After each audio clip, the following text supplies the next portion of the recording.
ദീർഘമായ ഒരു പ്രസംഗത്തിനൊന്നും മുതിരുന്നില്ല. വളരെ വിശദമായി നമ്മൾ ബജറ്റ് ചർച്ചയുടെ സമയത്ത് ചർച്ച ചെയ്തതാണ്. സാർ ഇവിടെ പറഞ്ഞത് വ്യത്യസ്തമായ ബജറ്റ് എന്നാണ്. പരമ്പരാഗതമായ രീതിയിൽ നിന്നും കുറെ മാറി ചിന്തിച്ചിട്ടുണ്ട്. ഞാനത് പൂർണ്ണമായി അംഗീകരിക്കുന്നു. നിങ്ങളത് ആക്ഷേപമായി പറഞ്ഞതാണെങ്കിൽ പ്രതിപക്ഷത്ത് നിന്ന് പൂർണ്ണമായി അംഗീകരിക്കുന്നു. ഇവിടെ വ്യവസായ വകുപ്പ് മന്ത്രി വളരെ വ്യക്തമായി പറഞ്ഞു എന്താണ് നമ്മുടെ സ്ഥിതി. നമ്മളിങ്ങനെ പോയാൽ മതിയോ? ഞാൻ കഴിഞ്ഞ ദിവസം പറഞ്ഞു, നമ്മുടെ കുട്ടികൾക്ക് തൊഴിലവസരം കൊടുക്കാൻ പറ്റാത്ത, നമ്മളിപ്പോൾ ചെയ്തുകൊണ്ടിരിക്കുന്ന ഈ ക്ഷേമ പദ്ധതികൾ പോലും ഭാവിയിൽ നിർത്തിവെക്കേണ്ടി വരുന്ന ഒരു പരിതാപകരമായ ഒരു അന്തരീക്ഷത്തിലേക്ക് നമുക്ക് പോകും. നമുക്ക് ഇപ്പൊ ചെയ്യുന്ന ഒരു വെൽഫെയർ ആക്ടിവിറ്റി നമുക്ക് മെയിൻറ്റെയിൻ ചെയ്യാൻ പറ്റില്ല. ഒരു സുപ്രഭാതത്തിൽ നമുക്ക് അവസാനിപ്പിക്കേണ്ടി വരും. നമുക്ക് അതിനുള്ള പണമില്ലാതെ വരും. നമ്മൾ പണം കടമെടുത്ത് അതിന്റെ പലിശ കൊടുത്ത് ആ പലിശ എല്ലാം കൊടുത്തു കഴിയുമ്പോൾ നമുക്ക് ഒന്നും ചെയ്യാനില്ലാത്തൊരവസ്ഥ വരും. ആ പലിശയുടെ നിരക്ക് കൂടിക്കൊണ്ടിരിക്കുകയാണ്. ഈ 77% ടോട്ടൽ ഇൻകത്തിന്റെ 77% കമ്മിറ്റഡ് എക്സ്പെൻഡിച്ചറാണ് എന്ന് പറയുന്ന സ്ഥിതിവിശേഷം വളരെ ഭയാനകമായൊരു സ്ഥിതിവിശേഷമാണ്. പിന്നീട് നമുക്ക് ഒന്നും ചെയ്യാൻ പറ്റാത്തൊരവസ്ഥയിലേക്ക് പോവാണ്. നമ്മൾ വെൽഫെയർ ആക്ടിവിറ്റീസ് ചെയ്യുന്നുണ്ട്, മറ്റു പല സംസ്ഥാനങ്ങളെക്കാൾ ചെയ്യുന്നുണ്ട്, നമുക്കതിൽ അഭിമാനമുണ്ട്.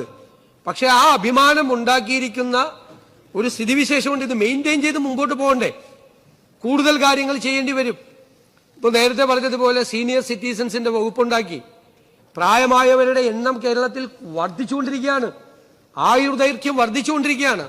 80 വയസ്സ് കഴിഞ്ഞും 90 വയസ്സ് കഴിഞ്ഞും ഉള്ളവരെ പ്രൊട്ടക്ട് ചെയ്യാൻ വേണ്ടിയിട്ടുള്ള പുതിയ സംരംഭങ്ങൾ നമുക്ക് ആരംഭിക്കേണ്ടി വരുന്നു. കൂടുതൽ ബാധ്യതകൾ നമ്മുടെ ഇക്കോണമിയുടെ മീതെ വരികയാണ്. അപ്പൊ എന്താണ് സമ്പദ് വ്യവസ്ഥ? ഈ നിലവിലുള്ള ഒരു സമ്പദ് വ്യവസ്ഥ ദീർഘകാലത്തേക്ക് നിലനിൽക്കുന്നതല്ല. ഇതിൽ അടിസ്ഥാനപരമായ മാറ്റം വേണം.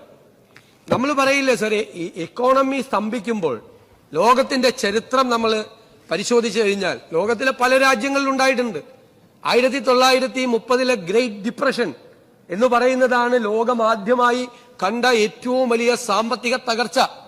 അന്ന് അതിൽ നിന്ന് ലോകം കരകയറിയത് പരമ്പരാഗതമായ രീതികൾ അവലംബിച്ചുകൊണ്ടല്ല, പുതിയ രീതികൾ അവലംബിച്ചുകൊണ്ടാണ്. പുതിയ മാറ്റങ്ങൾ ലോകത്ത് ഇക്കോണമിയിൽ ഉണ്ടാക്കിക്കൊണ്ടാണ്.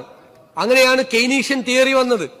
ഗവൺമെന്റ് സ്പെൻഡ് ചെയ്യണം, കൂടുതൽ ആളുകൾ സ്പെൻഡ് ചെയ്യണം, മാർക്കറ്റിൽ കൂടുതൽ ആളുകൾ സ്പെൻഡ് ചെയ്യണം. കൂടുതൽ സ്പെൻഡിങ് ഉണ്ടായാൽ മാത്രമേ എക്കണോമിക് ആക്ടിവിറ്റി നടക്കുകയുള്ളൂ.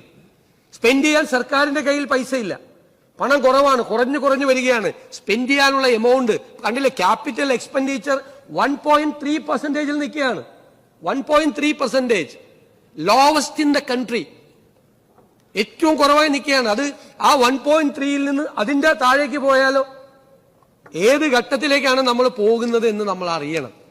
കടത്തിന്റെ റേഷ്യോ, GSDPയുടെയും കടത്തിന്റെയും റേഷ്യോ കൂടുന്നു. കടത്തിന്റെ എമൗണ്ടിനെ കുറിച്ചൊന്നും ഞാൻ പറയുന്നില്ല. GSDPയും ഡെറ്റും തമ്മിലുള്ള റേഷ്യോ കൂടുകയാണ്. ഇതൊരു അപകടകരമായ സ്ഥിതിയാണ്. ഇതിപ്പോ നമ്മൾ പരിഹരിച്ചില്ലെങ്കിൽ ഇപ്പോൾ നമ്മൾ രണ്ട് രീതിയാണ് നമ്മുടെ മുമ്പിലുള്ളത്.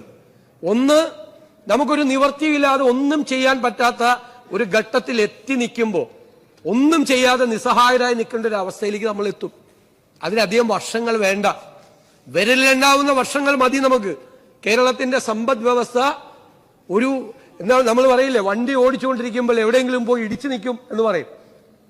ഈ പോക്ക് എവിടെയെങ്കിലും പോയി ഇടിച്ചു നിൽക്കുമ്പോൾ നമുക്കൊന്നും ചെയ്യാൻ പറ്റാത്ത ഒരു ഘട്ടത്തിൽ, അത്യാവശ്യ കാര്യങ്ങൾ പോലും ചെയ്യാൻ പറ്റാത്തൊരു ഘട്ടത്തിലേക്ക് ആ വണ്ടി ഇടിച്ചു നിൽക്കാതെ ആ വണ്ടി അനസ്യൂതം യാത്ര ചെയ്യാൻ വേണ്ടിയിട്ടുള്ള തയ്യാറെടുപ്പുകളാണ്, പ്രിപ്പറേഷൻസ് ആണ് നമ്മൾ നടത്തേണ്ടത്. ഏർലി പ്രിപ്പറേഷൻസ് ആണ് നമ്മൾ നടത്തേണ്ടത്. ഞാൻ ഇപ്പോഴും കരുതുന്നില്ല വല്ലാതെ വൈകി എന്ന് ഞാൻ കരുതുന്നില്ല, ഞങ്ങൾ ആരും കരുതുന്നില്ല.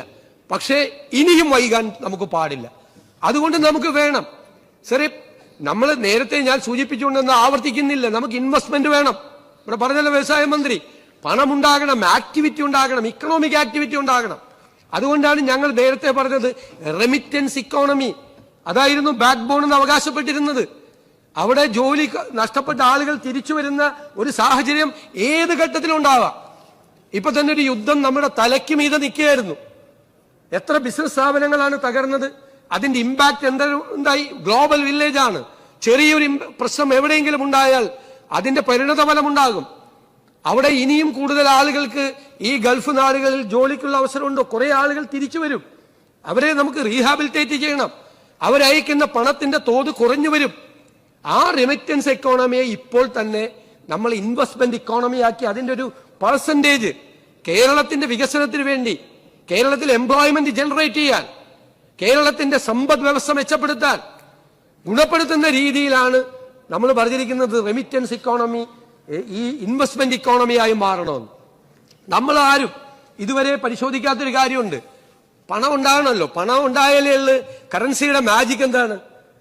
എന്റെ കയ്യിൽ നിന്നും നിങ്ങളുടെ കയ്യിലേക്കും, നിങ്ങളുടെ കയ്യിൽ നിന്നും മൂന്നാമന്റെ കയ്യിലേക്കും, മറ്റുള്ളവരുടെ കയ്യിലേക്കും കൈമാറ്റം ചെയ്യപ്പെടേണ്ട ഒരു വിനിമയ മാധ്യമമാണ് കറൻസി. ആ കറൻസി ഇല്ലാതായാലോ ലിക്വിഡിറ്റി ക്രഞ്ചാണ്. ആക്ടിവിറ്റി ഇല്ലാതാവും. ആക്ടിവിറ്റികൾ കുറഞ്ഞാൽ ഈ പൈസയുടെ സർക്കുലേഷൻ കുറയും. നമ്മൾ ഈ റെമിറ്റൻസ് എക്കോണമിയെ പറ്റി നമ്മൾ എപ്പോഴും പറയാറുണ്ട്, അവിടെ നിന്ന് ഇങ്ങോട്ട് അയക്കുന്ന പണം. നമ്മൾ കേരളം ഇതുവരെ ഞങ്ങൾ പരിശോധിക്കാൻ പോവാണ്. റിവേഴ്സ് റെമിറ്റൻസ് ഉണ്ട് കേരളത്തിൽ. അത്ഭുതപ്പെടുത്തുന്ന തരത്തിൽ 4 മില്യനും 5 മില്യനും ഇടയിൽ, 40 ലക്ഷത്തിനും 50 ലക്ഷത്തിനും ഇടയിൽ ആളുകൾ വിവിധ സംസ്ഥാനങ്ങളിൽ നിന്ന്, ഇതര സംസ്ഥാനങ്ങളിൽ നിന്നൂടെ ജോലി ചെയ്യുന്നുണ്ട്. സർ, അവര് ആഴ്ചയിൽ ഒരു ദിവസം അവർക്ക് കൂലി കിട്ടുന്നത് ശനിയാഴ്ച. വളരെ കുറച്ച് പൈസയാണ് സ്പെൻഡ് ചെയ്യുന്നത്. ഞാൻ പറഞ്ഞത് മദ്യപിക്കുന്നതിന്റെ പൈസ മാത്രമാണ് കാര്യമായിട്ട് സർക്കാരിലേക്ക് വരുന്നത്. അത് കുറച്ച് പെർസെന്റേജ് ആണ് അവരില്. ബാക്കിയുള്ളത് അവർ വളരെ ചെലവ് ചുരുക്കിയാണ് ജീവിക്കുന്നത്. അവർ ഗോതമ്പ് പൊടിയും ഉള്ളിയും സവാള പിന്നെ ദാലുമാണ്, പരിപ്പുമാണ് അവർ വാങ്ങിക്കുന്നത്. അറിയാലോ, പെരുമ്പാവൂർ MLA കൃത്യമായിട്ട് വളരെ കുറച്ച് പൈസ സ്പെൻഡ് ചെയ്യും. അവര് നേരത്തെ തിങ്കളാഴ്ച രാവിലെയാണ് അവർ പണം അങ്ങോട്ട് അയച്ചിരുന്നത്. ഇപ്പൊ അവർ ഗൂഗിൾ പേയില് ശനിയാഴ്ച പേയ്മെന്റ് കിട്ടിയാൽ ഉടനെ ഗൂഗിൾ പേയില് അവർ ഈ പൈസ അയക്കുകയാണ്. സർ, റിവേഴ്സ് റെമിറ്റൻസ് ആയി. അതായത് ഞാനൊരു ഉദാഹരണം പറയാം. ഒരു 15 കൊല്ലം മുമ്പ് കൊച്ചി നഗരത്തിൽ ഒരു 100 കോടി രൂപയുടെ കെട്ടിടം പണിതാൽ, അല്ലെങ്കിൽ തിരുവനന്തപുരത്ത് 100 കോടി രൂപയുടെ ഒരു കെട്ടിടം പണിതാൽ അതിൽ 40 മുതൽ 50% വരെ പണം ലേബർ ചാർജായി ഈ തിരുവനന്തപുരം നഗരത്തിലും സമീപ പ്രദേശത്തുമുള്ള തൊഴിലാളികളുടെ വീട്ടിലേക്ക് എത്തുമായിരുന്നോ? 40-50 കോടി, 40% to 50% ലേബർ ചാർജ്. ഇപ്പൊ ആ പണം എങ്ങോട്ടാ പോകുന്നത്? ഒറ്റയാളില്ലല്ലോ നമ്മുടെ ആരും. എല്ലാം ഇതര സംസ്ഥാനങ്ങളിൽ വരുന്ന ജീവനക്കാരാണ്. ഈ പറയുന്ന ഈ തിരുവനന്തപുരത്തും അല്ലെങ്കിൽ കൊച്ചിയിലും കേരളത്തിലും സർക്കുലേറ്റ് ചെയ്യപ്പെടേണ്ട പൈസയാണ് റിവേഴ്സ് റെമിറ്റൻസ് ആയിട്ട് ഇതര സംസ്ഥാനങ്ങളിലേക്ക് പോകുന്നത്. നമ്മുടെ ഇക്കോണമിയുടെ അടിത്തറ മാന്താണ്. നമുക്ക് എന്ത് ചെയ്യാൻ പറ്റും? അതിനെ മറികടക്കാൻ പറ്റും? അവരെല്ലാം പറഞ്ഞുവിടാൻ പറ്റുമോ? പറഞ്ഞുവിടാൻ പറ്റില്ല. ഇവിടെയുള്ള ആളുകൾ വന്ന് ആ ജോലി ചെയ്യില്ല. അതൊരു സിറ്റുവേഷനാണ്. റെമിറ്റൻസിനെ കുറിച്ച് നമ്മൾ അഭിമാനിക്കുകയും കോളർ പൊക്കി കാണിക്കുകയും ചെയ്യുന്ന അതേ അവസരത്തിൽ അപകടകരമായ ഇക്കോണമിയെ അപകടകരമായി അതിന്റെ അടിത്തറ മാന്താൻ പറ്റുന്ന തരത്തിലുള്ള ഒരു റിവേഴ്സ് റെമിറ്റൻസ് ഉണ്ട്. ഈ ഗവൺമെന്റ് അത് വിശദമായി പഠിച്ചാൽ ഇക്കോണമിയെ എങ്ങനെയാണ് ബാധിച്ചിട്ടുള്ളത് നോക്കൂ. അപ്പൊ നമ്മുടെ മുമ്പിലുള്ള ഓപ്ഷൻ എന്താ? നമ്മുടെ മുമ്പിലുള്ള ഓപ്ഷൻ പരമാവധി ഇൻവെസ്റ്റ്മെന്റ് കൊണ്ടുവരിക. പോർട്ട് സിറ്റി എന്ന് പറഞ്ഞത് നമ്മുടെ ഒരു അഡ്വാൻറ്റേജാ. നമ്മുടെ ഒരു അഡ്വാൻറ്റേജ് എന്താണ്? 600 കിലോമീറ്റർ ദൂരം കടലുള്ളത് ഒരു അഡ്വാൻറ്റേജ് ആണ്. ലോകരാജ്യങ്ങളെല്ലാം അത്തരം കടലുകളുള്ള എല്ലാ അഡ്വാൻസ്ഡ് ആയ രാജ്യങ്ങൾ ഇവിടെ പറഞ്ഞു. ദുബായിയുടെ ഇക്കോണമിയെ കുറിച്ച് പറഞ്ഞു. എണ്ണ വറ്റിപ്പോയിട്ടും ദുബായ് നിൽക്കുന്നത് എന്തുകൊണ്ടാണെന്ന് വ്യവസായ മന്ത്രി എക്സ്പ്ലെയിൻ ചെയ്തത്. ദുബായ് പോർട്ട് ദുബായിയുടെ GDP-യിലേക്ക് കൊടുക്കുന്ന കോൺട്രിബ്യൂഷൻ 28 to 30%. അതാണ് ഒരൊറ്റ പോർട്ട്. അപ്പൊ ആ പോർട്ട് കേരളം മുഴുവൻ ഡെവലപ്പ് ചെയ്ത് ഇൻവെസ്റ്റ്മെന്റുകൾ കൊണ്ടുവന്ന് നമുക്ക് അതിനെ ഡെവലപ്പ് ചെയ്ത എംപ്ലോയ്മെന്റ് ജനറേഷൻ ഉണ്ടാകും. നമുക്ക് അതിൽ നിന്ന് പണം ഉണ്ടാവും. എക്കണോമിക് ആക്ടിവിറ്റി നടക്കുമ്പോൾ നമുക്ക് പണം ഉണ്ടാവും. അതുകൊണ്ടാണ് നമ്മൾ ഡീവിയേറ്റ് ചെയ്ത്, അതുകൊണ്ടാണ് ഏവിയേഷൻ ഹബിനെ കുറിച്ച് ആലോചിച്ചത്, കൂടുതൽ MSME-കളെ കുറിച്ച് ആലോചിച്ചത്. ആ MSME-കൾക്ക് സപ്പോർട്ട് ചെയ്ത് കൊടുക്കണം. അതിന് നമുക്ക് പണം വേണം. ലാൻഡ് ബാങ്ക് പോളിസി വേണം. റവന്യൂ മന്ത്രിയോട് പറഞ്ഞു. ആ ലാൻഡ് ബാങ്കുകൾ നമുക്ക് എങ്ങനെയാണ് നമ്മുടെ ഭൂമി ഉപയോഗിക്കാൻ പറ്റുന്നത്? നമ്മുടെ ഇക്വിറ്റി, ഇപ്പൊ PPP സംരംഭങ്ങളിൽ നമ്മുടെ ഇക്വിറ്റി ലാൻഡാക്കി മാറ്റണം. ബാക്കി പണം പ്രൈവറ്റ് ഇൻവെസ്റ്റ്മെന്റ് വേണം. അല്ലെങ്കിൽ നമ്മൾ പബ്ലിക് ഇഷ്യൂ കൊണ്ടുവന്ന് NRI ആളുകളുടെ പബ്ലിക് ഇഷ്യൂ കൊണ്ടുവന്നിട്ട് നമുക്ക് കുറെ ഇക്കണോമിക് മോഡൽസ് ഗവൺമെന്റ് വളരെ ഗൗരവതരമായി ഒരു 1/2 ഡസനോളം ഇക്കണോമിക് മോഡലുകളെ കുറിച്ച് ആലോചിക്കുകയാണ്. ഗവൺമെന്റ് ഉണ്ട് അവിടെ. ഗവൺമെന്റിന്റെ പ്രസൻസ് ഉണ്ട്, ഗവൺമെന്റിന്റെ കൺട്രോൾ ഉണ്ട്, ഗവൺമെന്റ് ശ്രദ്ധിക്കും. പക്ഷേ ആ ഗവൺമെന്റിന്റെ സാന്നിധ്യം അറിയിച്ചുകൊണ്ട് തന്നെ കൂടുതൽ ഇൻവെസ്റ്റ്മെന്റ് വരാൻ വേണ്ടിയിട്ടുള്ള 1/2 ഡസനോളം എക്കണോമിക് മോഡൽസ് ആണ് ഈ ഗവൺമെന്റ് ഇൻവെസ്റ്റേഴ്സിന്റെ മുന്നിൽ വെക്കുന്നത്. അവര് വന്നു കഴിഞ്ഞാൽ അവര് നമുക്ക് കൺവിക്ഷൻ ഉണ്ട്, നമുക്ക് ബോധ്യപ്പെട്ടത് നടക്കും കേരളത്തിൽ. നമ്മൾ അവരോട് നിങ്ങൾ പോയി നടപടിക്രമങ്ങൾ തുടങ്ങാൻ പറഞ്ഞാൽ അവർക്ക് എത്രയും പെട്ടെന്ന് സഹായിച്ച് അവരുടെ എല്ലാവിധ തടസ്സങ്ങളും വളരെ പെട്ടെന്ന് നീങ്ങിക്കൊടുക്കാൻ വേണ്ടിയിട്ടുള്ള ഒരു സംവിധാനം വേണം. അതിനാണ് ഇൻവെസ്റ്റ്മെന്റ് ഇതുണ്ടാക്കിയത്. അപ്പോ അതുകൊണ്ട് മാത്രം കാര്യമില്ല. നമ്മുടെ വരുമാനം, നമ്മുടെ ചില ഉത്തരവാദിത്തങ്ങളുണ്ട്. നമ്മുടെ വരുമാനം വർദ്ധിപ്പിക്കണം. ഞങ്ങള് ടാക്സ് ഡ്രൈവ് നടത്താൻ പോവാ. ടാക്സ് ഡ്രൈവ്, ടാക്സ് വർദ്ധിപ്പിക്കണം. 1 രൂപ ടാക്സ് ഈടാക്കിയിട്ടില്ല. ആരുടെയും തലയിൽ അഡീഷണൽ ആയിട്ടുള്ള നികുതി ഭാരം കെട്ടിവെക്കാതെ ഒരു ഓൾട്ടർനേറ്റീവ് ആണ് ആലോചിക്കുന്നത്. ഒരു ഓൾട്ടർനേറ്റീവ്. ആ ഓൾട്ടർനേറ്റീവ് ചെയ്യുമ്പോഴും നികുതി വർധനവ് ഉണ്ടാകണം. ടാക്സ് അഡ്മിനിസ്ട്രേഷൻ, നികുതി ഘടന പൂർണ്ണമായി പുനഃസംഘടിപ്പിച്ചുകൊണ്ട്. ഇപ്പൊ GSTയിൽ ഒരുപാട് പ്രശ്നമുണ്ട്. നമ്മുടെ കൺട്രോൾ കുറവാണ്. GST കൗൺസിലിനാണ് കൺട്രോൾ. മുൻ ധനകാര്യമന്ത്രിക്ക് അറിയാം. ആ പരിമിതികൾക്കുള്ളിൽ നിന്നുകൊണ്ട് തന്നെ വലിയ തോതിൽ ഒരു ടാക്സ് ഡ്രൈവ് നടത്തി നമുക്ക് മാറ്റം ഉണ്ടാക്കണം. എന്തുമാത്രം സാധനങ്ങളാണ് കേരളത്തിൽ ടാക്സ് ഇല്ലാതെ കൊണ്ടുവന്ന് വിൽക്കുന്നത്. ചെക്ക് പോസ്റ്റിൽ ക്യാമറയില്ല, ഒരു സംവിധാനമില്ല. ആളുകൾ കൊണ്ടുവന്ന് വിൽക്കുകയാണ്. ആര് ചോദിക്കാനും പറയാനും ആരുമില്ല. അത് നടക്കില്ല. ഒരു കാര്യം ഞാൻ ഉറപ്പിച്ചു പറയുന്നു, നികുതി വെട്ടിപ്പുകാരോട് കർശനമായി അവരെ നേരിടും. ഒരു സംശയം വേണ്ട. ഒരു വിട്ടുവീഴ്ചയും ഉണ്ടാവില്ല നികുതി വെട്ടിപ്പുകാരോട്. 2 പ്രശ്നമാണ്. ഒന്ന്, സംസ്ഥാനത്തിന്റെ ഖജനാവിന് കിട്ടേണ്ട വരുമാനം ഇല്ലാതാവുന്നു. 2, ഇവര് കൊണ്ടുവന്ന് ഈ കള്ളക്കച്ചവടം നടത്തുമ്പോൾ, ഞാൻ അതേ വാക്ക് ഉപയോഗിക്കുന്നു, കള്ളക്കച്ചവടം നടത്തുമ്പോൾ കട ഇട്ട് വാടക കൊടുത്ത്, ഇലക്ട്രിസിറ്റി ചാർജ് കൊടുത്ത്, അല്ലേ, വാട്ടർ ചാർജ് കൊടുത്ത്, എംപ്ലോയീസിനെ വെച്ച് അവർക്ക് ശമ്പളം കൊടുത്ത് സർക്കാർ നികുതി കൊടുക്കുന്ന ഒരു ജെനുവിൻ ടാക്സ് പെയർ, അതുപോലുള്ള നിരവധി ആളുകൾ പൂട്ടിപ്പോവുകയാണ്. ആ ജെനുവിൻ ടാക്സ് പെയർ പൂട്ടിപ്പോയി കഴിഞ്ഞാൽ അതിന്റെ ആദ്യത്തെ ഇര ഗവൺമെന്റിനാണ് നഷ്ടമുണ്ടാകുന്നത്. യഥാർത്ഥ നികുതിദായകരെ സർക്കാർ എല്ലാ സഹായവും അവർക്ക് ചെയ്തു കൊടുക്കുകയും അവരെ പൂർണ്ണമായി പ്രൊട്ടക്ട് ചെയ്യുകയും ചെയ്യും. പക്ഷെ നികുതി വെട്ടിക്കുന്നവരോട് ഒരു സമീപനം കർശനമായിരിക്കും എന്ന കാര്യത്തിൽ യാതൊരു സംശയവും വേണ്ട. നികുതി വെട്ടിപ്പ് വ്യാപകമായി കേരളത്തിൽ നടക്കുന്നുണ്ട്. ആ നികുതി വെട്ടിപ്പ് കർശനമായ നടപടികൾ സ്വീകരിച്ച് അത് അവസാനിപ്പിക്കും.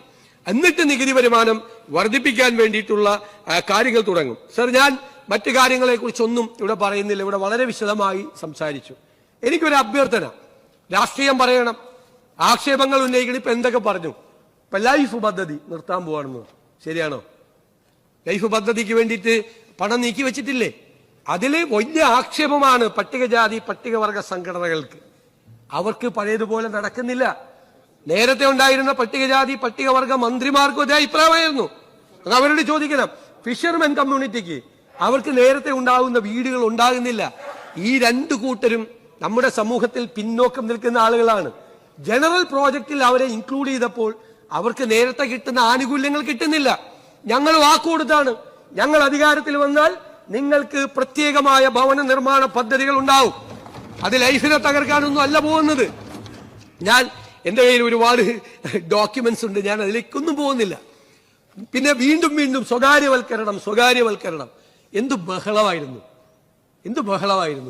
ഞാൻ പറഞ്ഞല്ലോ കഴിഞ്ഞ ദിവസം, ഒരു വാചകം പോലും സ്വകാര്യവൽക്കരണത്തെ കുറിച്ചില്ല. ഞങ്ങൾ മിനറൽ കോറിഡോർ പറഞ്ഞപ്പോൾ ഒരു വാചകം പോലും ഇല്ല. നിങ്ങൾ വന്ന് ഞങ്ങളെ വിമർശിച്ചത്, നിങ്ങളൊരു പ്രൈവറ്റ് കമ്പനിയായിട്ട് എല്ലാ ധാരണ ഉണ്ടാക്കി വെച്ചിട്ടാ മിനറലിന്റെ കാര്യത്തിൽ. കുഞ്ഞാലി സാഹിബ് പറഞ്ഞപ്പോ, വ്യവസായ മന്ത്രി പറഞ്ഞപ്പോ അത് ഒരു മയത്തി പറഞ്ഞൊന്നും മാത്രമല്ല, അദ്ദേഹത്തിന്റെ ഒരു പ്രത്യേകതയാണ്. എന്താണ്? മോണോസൈറ്റ് ക്രാക്കിംഗ് ആണ്. മിനറൽ ഇതിന്റെ ഭാഗമാണ്, മിനറലാണ്, അതിന്റെ ക്രാക്കിംഗ് ആണ്. എന്താ ചെയ്തത്? ഞാൻ പറഞ്ഞ കേട്ടോ, 265ാമത് ബോർഡ് മീറ്റിംഗ് KMMLന്റെ, കേരള മിനറൽസ് ആൻഡ് മെറ്റൽസിന്റെ, that meeting directed to go for open short global tender based on the expression of interest. നേരത്തെ ഒരു എക്സ്പ്രഷൻ ഓഫ് ഇൻട്രസ്റ്റ് നടത്തി. എന്നിട്ട് ഇത് എങ്ങനെയാണ് നടത്തേണ്ടതെന്ന് തീരുമാനിച്ചു. പ്രൈവറ്റ് പാർട്ടിസിപ്പേഷൻ വേണ്ടിയിട്ടാണ്. പ്രൈവറ്റ് പാർട്ടിസിപ്പേഷൻ KMML മിനറൽ സെക്ടറിൽ പ്രൈവറ്റ് പാർട്ടിസിപ്പേഷൻ നിങ്ങളുടെ ഗവൺമെന്റാണ് തീരുമാനിച്ചത്. എന്നിട്ട് global tender published on 20th അതായത് ജനുവരി 20 2026 ഗ്ലോബൽ ടെൻഡർ പബ്ലിഷ് ചെയ്തു.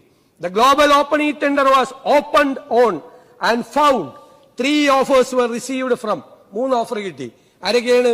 Messrs Amaya Smart Technologies Private Limited, Messrs Midwest Limited and Messrs Trident Mines and Minerals. ഈ മൂന്ന് കമ്പനികൾ. എന്നിട്ട് 267ാമത്തെ ബോർഡ് യോഗം പോണ പോക്കിൽ നിങ്ങളുടെ അധികാരത്തിൽ നിന്ന് നിങ്ങൾ പോണ പോക്കിൽ 2026 ഫെബ്രുവരി 25 ചേർന്ന ബോർഡ് യോഗം. KMML ബോർഡിൽ ആരൊക്കെ ഇരിക്കുന്നത്? ഗവൺമെന്റ് ഒഫീഷ്യൽസ് അടക്കം ആളുകൾ ഇരിക്കുന്ന ബോർഡ് എടുത്ത തീരുമാനം എന്താണ്? Number 1, to issue work order. ആർക്കാണ്? To messrs Midwest limited Hyderabad for carrying out the project works as per the terms and conditions of the tender. ഞാനൊന്നും പറയുന്നില്ല. അതിന്റെ ആക്ഷേപം കേട്ടത് ആരാ? ബജറ്റിൽ ആക്ഷേപം കേട്ടത് ആരാ? ഞാനാണ് ആക്ഷേപം കേട്ടത്. ഒരാഴ്ച ആഘോഷിച്ചു മിനറൽ കോറിഡോർ, കേരളത്തിലെ കരിമണൽ സ്വകാര്യ മേഖലയ്ക്ക് തീരെഴുതി കൊടുക്കുന്നു ഈ ഗവൺമെന്റ്. മുഖ്യമന്ത്രി അതിന് കുടപിടിച്ചു കൊടുക്കുന്നു. മുഖ്യമന്ത്രിയുടെ ബജറ്റിൽ ഒരു വാചകം പോലും ഇല്ല. ഇതെല്ലാം ചെയ്തു വെച്ച ആളുകളാണ് വന്ന് ഞങ്ങളെ വിമർശിച്ചത് എന്ന് നിങ്ങൾ ഓർക്കണം. ഹൈദരാബാദിലെ കമ്പനിക്ക് മോണോസൈറ്റ് ക്രാക്കിങ്ങിന് ഇതുവരെ ചെയ്യാത്ത ഒരു ഡീല് ചെയ്ത് എല്ലാം വെച്ചിട്ടാണ് ഞങ്ങളുടെ നേരെ വിരൽ ചൂണ്ടുന്നത്. ഞാൻ എപ്പോഴും പറയാറുണ്ട്, ഞങ്ങളുടെ നേരെ ഒരു വിരൽ ചൂണ്ടിയാൽ 4 വിരൽ നിങ്ങളുടെ നെഞ്ചു നേരെയാണ് നിങ്ങൾ മറക്കണം. ഒന്നും ചെയ്യില്ല. നിങ്ങളിവിടെ ബഹളമുണ്ടാക്കിയ ഒന്നും വേണ്ടാത്തതൊന്നും ഈ ഗവൺമെന്റ് ചെയ്യില്ല. വേണ്ടാത്തതൊന്നും. ഇനി പ്രതിപക്ഷം നന്നായി വർക്ക് ചെയ്തോ. ഞങ്ങളൊരു തെറ്റ് ചെയ്താൽ നിങ്ങൾ പറഞ്ഞു, പ്രതിപക്ഷ നേതാവ് പറഞ്ഞു, പ്രതിപക്ഷ അംഗങ്ങൾ പറഞ്ഞു, ഞങ്ങളൊരു തെറ്റ് ചെയ്താൽ ഇത് തെറ്റാണ്, ഞങ്ങൾക്കത് തെറ്റാണ് എന്ന് ബോധ്യപ്പെട്ടാൽ ഒരു മാപ്പ് കൂടി പറഞ്ഞാൽ അത് പിൻവലിക്കും. അതിന് നിങ്ങൾ യു ടേൺ എന്നോ എന്ത് വേണമെങ്കിലും പറഞ്ഞോ. തെറ്റ് പറ്റും. ഗവൺമെന്റുകൾക്ക് തെറ്റ് പറ്റും, വ്യക്തികൾക്ക് തെറ്റ് പറ്റും.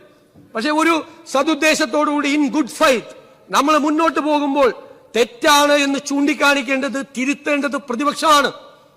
നിങ്ങൾ ശരിയായ കാര്യം ചൂണ്ടിക്കാണിച്ചാൽ ഞങ്ങൾ തിരുത്തും. പക്ഷേ പ്രചരണം, ലൈഫ് പദ്ധതി നിർത്താൻ പോകുന്നു, കേരളം മുഴുവൻ സ്വകാര്യ വൽക്കരണമാണ്, എന്തെല്ലാമാണ് പറഞ്ഞത്. ഞാൻ കഴിഞ്ഞ ദിവസം മദ്യത്തിന്റെ കാര്യം ഇന്നിവിടെ വീണ്ടും പറഞ്ഞു. ഞാൻ വീണ്ടും ആവർത്തിക്കുന്നില്ല. ഞാൻ പഴയ കഥ 2021 തൊട്ടുള്ള ഫയൽ ഇവിടെ വായിച്ചപ്പോ ആരാണ് അതിന് പോയത്? ഇതുപോലൊരു പോക്ക് പോയതാ. ഏത് ഈ മിനറലിന്റെ കാര്യത്തിൽ പോയ പോലത്തെ ഒരു പോക്ക് പോയതാ. എല്ലാം തിരിച്ചടിക്കും. ഞങ്ങൾ ശ്രദ്ധിച്ചേ ചെയ്യുള്ളൂ, വളരെ ശ്രദ്ധിച്ചേ ഞങ്ങൾ ചെയ്യുള്ളൂ. ഞങ്ങൾക്ക് കേരളത്തിന്റെ താല്പര്യത്തിന് വിരുദ്ധമായി ഒന്നും ചെയ്യില്ല. ഒരു വകുപ്പിലും ചെയ്യില്ല, ഒരാളും ചെയ്യില്ല. ഞങ്ങൾ പരസ്പരം കൂടിയാലോചിച്ചും ചർച്ച ചെയ്തും രാഷ്ട്രീയ തീരുമാനമെടുക്കേണ്ടടുത്ത് രാഷ്ട്രീയ തീരുമാനമെടുത്തും ചെയ്യും. നമുക്കെല്ലാവർക്കും ചേർന്ന് നമ്മുടെ കേരളത്തെ രക്ഷിക്കണം. നമ്മൾ കൺവെൻഷനായി പറഞ്ഞു വരുന്ന ചില വാക്കുകൾ ഉപയോഗിച്ച് സർക്കാർ ചെയ്യുന്ന ഈ ബജറ്റിൽ അത്തരം ഒരു പ്രതീക്ഷയോടുകൂടിയാണ് ഈ ബജറ്റിൽ ഒരുപാട് കാര്യങ്ങൾ വെച്ചിരിക്കുന്നത്. മാറ്റമുണ്ടാകും. ഞാൻ നിങ്ങളോട് പറയുന്നു, അടുത്ത 3 മാസം കഴിയുമ്പോൾ മുതൽ എന്റെ വാക്കാർ ഈ സർക്കാരിന് വേണ്ടിയിട്ടുള്ള വാക്കാർ ഈ ബജറ്റിൽ പ്രഖ്യാപിച്ചിരിക്കുന്ന പല കാര്യങ്ങൾക്കും ഈ 3 മാസം കഴിയുമ്പോൾ മുതൽ ഇതിന്റെ ഡെലിവറി ഉണ്ടാവും, റിസൾട്ട് ഉണ്ടാവും, ഡെലിവറി ഉണ്ടാവും.